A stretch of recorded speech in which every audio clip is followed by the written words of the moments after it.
2 months ago, this little green dragon made me thousands of dollars and hit 20 million views, which just goes to show how epic and lifelike it really is. But today, we're giving it a new skin.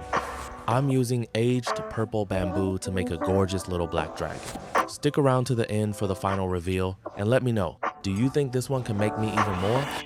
Bending hollow purple bamboo is way harder than working with solid bamboo. But once you pack it tight with fine sand, the success rate jumps to over 90%. Still, there are 2 key tricks to bending it right. First, you've got to roast it a bit longer. Keep going until you see the natural oils seeping out on the surface. When you're bending it, don't rush. Apply pressure joint by joint, bend it little by little, and keep a close eye on the curve. That's the secret to getting a good-looking dragon head. Once the bend is done, give it a quick cold water bath to lock the shape in place. Nailing this exact curve takes a lot of practice. It's not something you'll get right on your first try. The second bend in the back is a bit smaller and relatively easier to shape. But since we can't pack sand into this part, you really have to control your force or the whole thing will crack right here. Now for the hardest part, the coiled dragon base. Getting this circular base right is a massive headache and a true test of skill.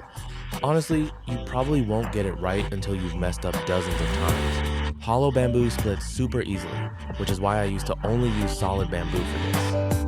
You have to get this base as close to a perfect circle as possible. And just like that, the main shaping for our little black dragon is done. Now, just pour out the sand from inside. Let's move on to the next step. We need to take these leftover branches and turn them into the dragon's horns and claws. The logic is exactly the same as before. Use a torch lighter to heat and soften the wood, and bend it as you roast it. Once the curve looks right, hit it with a damp rag to set the shape. Crafting these horns and claws really tests your patience and your eye for detail. At this point, our little black dragon is really taking shape. But to turn it into a premium centerpiece for a tea table, we need to put in some extra elbow grease. Now, with standard solid bamboo, you'd scrape off the outer skin, but you cannot do that with purple bamboo or you'll ruin that gorgeous natural color. Instead, to make it pop, we go over it with the torch lighter one more time, then use a damp rag to wipe away the surface oils. Once that's done, the color is absolutely stunning. You just can't get this kind of finish with regular bamboo unless you scrape it. You can't ignore a single detail here, everything needs to be wiped down perfectly clean. Honestly, I don't even wash my feet this carefully, but when it comes to making these dragon incense burners, I never cut corners. Next, we use the torch lighter to lightly char or carbonize the carved edges. This blends the colors so everything looks unified. I'll even touch up the tiniest spots on the claws. Finally, the whole thing gets a full rub down with a polishing pad. Make sure to use the smooth side of the pad and really put some muscle into it until the bamboo is slick and glossy. After a good buffing, this purple bamboo is incredibly smooth. It practically reflects light. At this point, our little black dragon has gone from a diamond in the rough to a true masterpiece. But to really make it shine, it needs a coat of wood wax oil.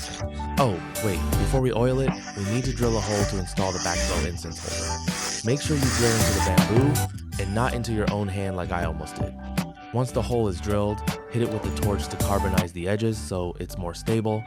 We already cleared out the bamboo joints back when we packed it with sand, so now we just pop in a brass incense holder and it's ready for the backflow incense. Finally, we pair it with a charred solid wood base and a hanging holder for stick incense. And with that, the little black dragon is totally finished. Let's light it up and see how it looks. Once you light a cone of backflow incense, the Zen vibe is absolutely off the charts. And if backflow incense isn't your thing, you can totally use regular stick incense too. Personally, I think this black dragon looks way more sophisticated and premium than the green one. What do you guys think?